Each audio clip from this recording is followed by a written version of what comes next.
Hello, ನಾನು Bhairavi teacher, ಸ್ಕೂಲಿಂದ ಮಾತಾಡ್ತಾ ಇದ್ದೀನಿ. ಮೇಡಮ್ ಫೀಸ್ ವಿಷಯಕ್ಕ ಒಂದ್ ಸ್ವಲ್ಪ ಟೈಮ್ ಕೊಡಿ ಮೇಡಮ್, ಪೇ ಮಾಡ್ಬಿಡ್ತೀನಿ. ಇಲ್ಲ, ಇದು ಫೀಸ್ ವಿಷಯನೇ ಅಲ್ಲ.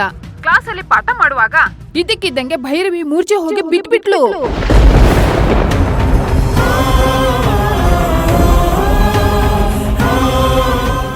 ಏನು ಏನಾಯ್ತು ಏನಾಯ್ತು ನನ್ ಮಗಳಿಗೆ? ಎಲ್ಲಿದ್ದಾಳೆ? ಟೆನ್ಷನ್ ಮಾಡ್ಕೋಬೇಡಿ ಅಮ್ಮ. ಮೂರ್ಛೆ ಹೋಗಿ ಬಿದ್ದಿದ್ದಂತೂ ನಿಜ. 2 ನಿಮಿಷಕ್ಕೆ ಎಚ್ಚರ ಬಿಡ್ತು. ನಾವೇ ಮನೆಗೆ ಡ್ರಾಪ್ ಮಾಡ್ತೀವಿ. ಈಗ ಮನೇಲಿ ಯಾರಾದ್ರೂ ಇದಾರಾ? ಮನೇಲಿ ಯಾರೂ ಇಲ್ಲ, ನಾನೇ ಮನೆಗೆ ಬರ್ಬೇಕು. ನೀವೇನ್ ಟೆನ್ಷನ್ ಮಾಡ್ಕೋಬೇಡಿ. ಭೈರವಿ ಈಗ ಚೆನ್ನಾಗಿ ಮಾತಾಡ್ತಾ ಇದ್ದಾಳೆ. ನೀವೇ ನೇರವಾಗಿ ಮನೆಗೆ ಬಂದ್ಬಿಡಿ. ಸರಿ ಮೇಡಮ್, ಈಗ್ಲೇ ಹೊರಟ್ ಬರ್ತೀನಿ. Okay, thank you madam.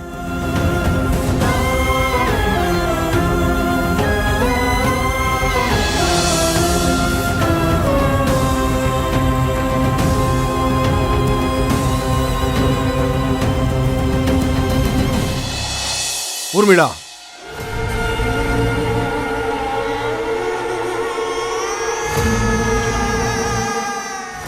ಮನೆಗೆ ಲಾಯರ್ ಬಂದೋದ್ರಂತೆ, ಏನ್ ವಿಷಯ? ಯಾರು?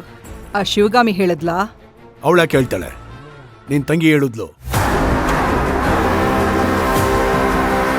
ಪಾಪ ಆ ವಿನ್ಸೆಂಟ್ಗೆ ಮನೆ ಕರೆಸಿ ಅವನಿಗೆ ಎದುರಿಸಿ ಬೆದರಿಸಿ ಅವನ್ ಲ್ಯಾಂಡ್ ಎಲ್ಲ ಕಿತ್ಕೊಂಡ್ಬಿಟ್ರಂತೆ. ಅದು ಅವನ್ ಲ್ಯಾಂಡ್ ಅಲ್ಲ, ನನ್ನ ಮಗನ್ ಲ್ಯಾಂಡು. ಈ ವಿಷಯಕ್ಕೆಲ್ಲ ನೀವು ಬರಬೇಡಿ. ನೀನೆಷ್ಟೇ ಅನುಭವಿಸಿದ್ರು ನಿನಗೆ ಬುದ್ಧಿ ಬರಲ್ಲ ಅಲ್ಲ? ಅಮ್ಮವ್ರೆ, 1-2 ನಿಮಿಷ ಮಾತಾಡ್ಬೋದಾ? ಇವಳು ಯಾವಾಗ್ಲಾದ್ರು ಕೆಲಸ ಮಾಡಿರೋದು ನೀನ್ ನೋಡಿದ್ಯೇನಮ್ಮ?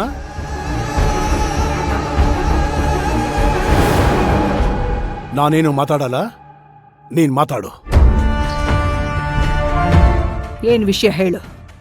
ಅರ್ಜೆಂಟಾಗಿ ಮನೆಗೆ ಹೋಗ್ಬೇಕಾಗಿತ್ತು, ಅದಕ್ಕೆ ಪರ್ಮಿಷನ್ ಬೇಕು. ನಿಂದಿದೆ ಕಥೆ ಆಗೋಯ್ತಲ್ಲ. ಮೊನ್ನೆನೂ ಕೆಲಸ ಮಾಡ್ತಿದ್ದವಳು ಇದ್ದಕ್ಕಿದ್ದಂಗೆ ಪರ್ಮಿಷನ್ ಬೇಕು ಅಂತ ಕೇಳ್ದೆ. ಬೇಡ ಅಂದ್ರು ಜಗಳ ಮಾಡ್ಕೊಂಡು ಹೋಗಿದೀಯಾ. ಮತ್ತೆ ಮನೆಯೊಳಗಡೆ ಸೇರ್ಸ್ಕೋಬಾರ್ದು ಅನ್ಕೊಂಡಿದ್ದೆ. ಹೋಗ್ಲಿ ಅಂತ ಬಿಟ್ಟೆ ಅಷ್ಟೇ. ಏನು ಮತ್ತದೇ ರಾಗ ತೆಗಿತಿದೀಯಲ್ಲ? ಅದು ನನ್ನ ಮಗು ಸ್ಕೂಲಲ್ಲಿ ಮೂರ್ಛೆ ಬಿದ್ಬಿಟ್ಟಿದ್ದಾಳಂತೆ.